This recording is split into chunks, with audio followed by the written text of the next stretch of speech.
When I was going to church one time, there was a lot of questions in my mind about theology, and I really didn't feel comfortable with the answers I was getting. And I was praying a lot just at home in my own private life. And a gentleman came to our church, and my wife and I were very social, and so we invited this fellow to come to our home. And I started talking to him, and pretty soon I could tell that he was listening to me, and he wanted to know what I was thinking. So I started asking him the questions that I wasn't getting good answers for from other people. And he started a small group, and he invited me to his group. And I just really connected with this guy. And when I went to this group with these people, they listened to my questions and they didn't write off my ideas. I just really appreciated that they were like open-minded to a different view, and I just felt like I became part of their family. It's like they adopted me as an okay person with non-appropriate questions and outside of the box ideas, and that was okay.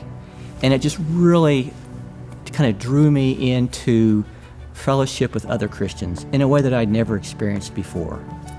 The question that really nagged at me and I didn't understand is why Jesus had to die. And I'm kind of a theology guru. I need to understand answers before I can buy into it. And so always before, when I ask people at church, why did Jesus have to die? They would give me a pat answer that was 5 seconds, and it didn't really answer my question. And so for me personally, not having a good understanding of truth made me stay disconnected from God. And I couldn't really experience unconditional love. I don't know why. Don't ask me to explain this. I just know that's how I felt. And I needed to understand truth. It needed to kind of make sense. And that's why this fella that I mentioned, that I went to his small group, he was so good about working with me and even not only answering my questions, but also probing what they were, the meaning of them, and just validating my inquisitive mind. And I just really, that broke down barriers, not just with humans, other Christians, but it created a situation where I felt closer to God. I'm not sure if my words capture it as deeply as effective as it is in my heart, but it was very meaningful to me. It's why I'm interested in life groups now. It's why I'm passionate about them.